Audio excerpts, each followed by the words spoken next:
The Whispering Shadows.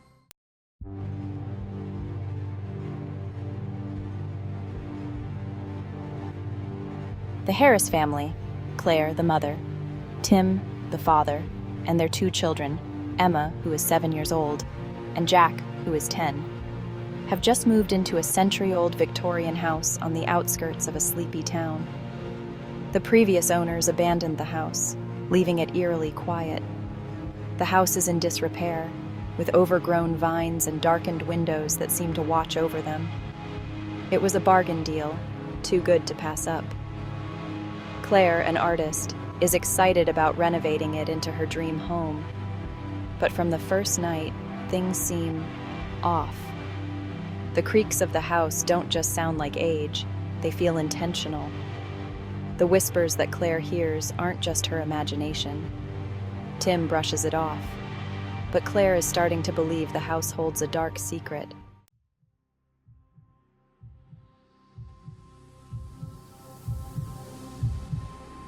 Claire's first encounter happens on the first night. Lying in bed, she's unsettled by the sound of someone whispering her name.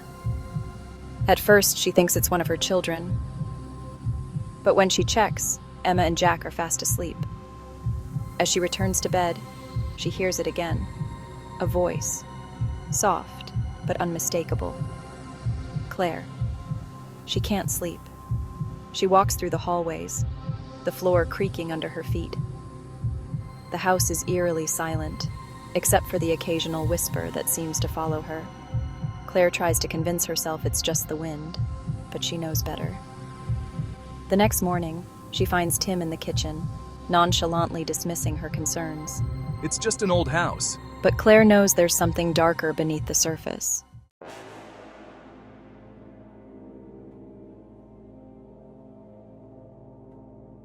As the days go on, the whispers continue, becoming more persistent. Claire feels like she's being watched, but every time she turns around, there's nothing there. She tries to focus on her painting, but the atmosphere in the house is suffocating.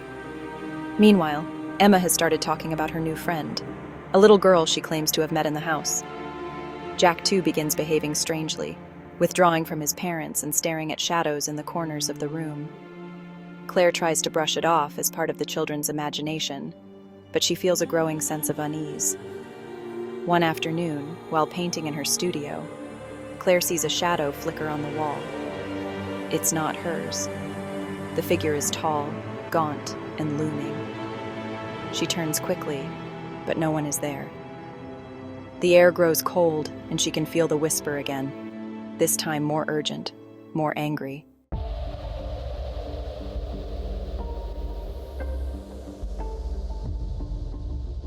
Determined to understand what's happening, Claire heads to the local library. There, she discovers the house has a dark past. Over the decades, multiple families have moved in but rarely stayed for long. Whispers of mysterious deaths and disappearances surround the property.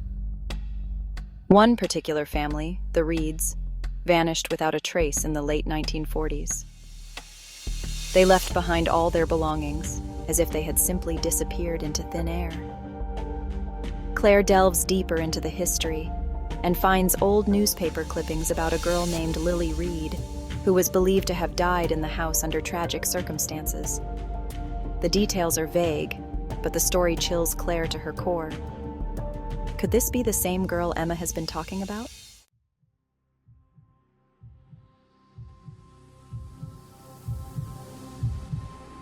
Claire confronts Emma about her new friend, and Emma insists that Lily isn't scary, just lonely. Emma describes Lily in disturbing detail: her clothes, her face, the way she floats in and out of rooms.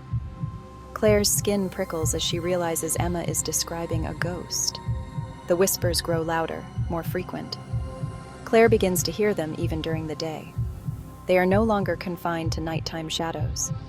The words are hard to make out, but they're insistent. Warning, pleading, threatening. It's as if the house itself is trying to communicate with her. At night, Claire dreams of the house, of its crumbling walls closing in on her, of hands reaching out from the darkness. She wakes in a cold sweat, only to find the whispers still lingering in the air.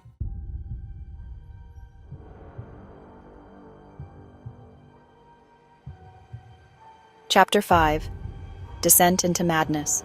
Tim finally begins to notice that something is wrong. He wakes up one night to find Claire standing in the hallway, staring blankly at the walls. When he asks what's wrong, she mutters about the shadows, about how they're getting closer. But when Tim looks, there's nothing there. The house starts to take its toll on the family. Jack is getting more withdrawn, and Emma insists that Lily wants them to stay forever. Claire feels herself slipping, losing track of time and space. Her art becomes more disturbing. Images of faceless figures in dark, empty rooms. Tim starts to worry about her mental state, but he's also starting to hear things. The faint whispers that won't leave him alone. Claire starts finding strange symbols carved into the walls. Symbols she doesn't recognize but feels compelled to trace with her fingers. The more she touches them, the louder the whispers become. She feels as if the house is trying to speak through her.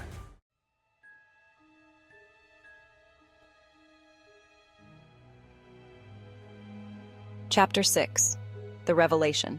As Claire reaches her breaking point, she encounters a local historian who offers some clarity about the house. The symbols she found are part of an old occult ritual meant to trap souls within the house. The Reed family, it turns out, had been part of a secret society that dabbled in dark magic. They were trying to harness the power of the dead, but something went horribly wrong and they were consumed by the forces they tried to control.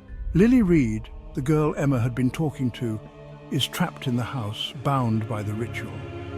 But she's not the only one.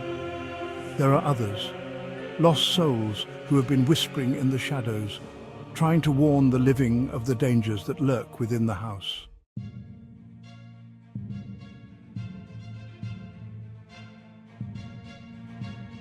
Chapter 7. The Final Confrontation. Armed with this new knowledge, Claire knows she has to break the cycle. She gathers her family and tells them they need to leave the house immediately. But it's not that simple. The house won't let them go. The whispers turn into screams, and the shadows begin to move on their own. The house itself seems to come alive, trapping the family inside. Walls bend and warp, and doors slam shut. The spirits of the Reed family manifest, their eyes hollow and accusing. Claire realizes that the only way to escape is to finish what the Reeds started. She must complete the ritual to release the souls trapped in the house. In a harrowing final sequence, Claire, with the help of Emma and Jack, performs the ritual, using the symbols carved into the walls. As she speaks the final words, the house trembles and the shadows dissipate. The whispers fade, replaced by an eerie silence. The spirits are gone.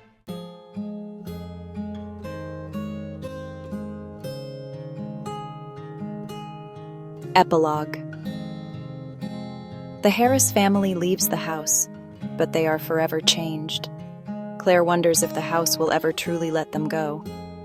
As they drive away, she catches a glimpse of something in the rearview mirror. A shadow, a flicker of movement in the window. The house stands still, waiting for its next occupants, its secrets still buried deep within its walls.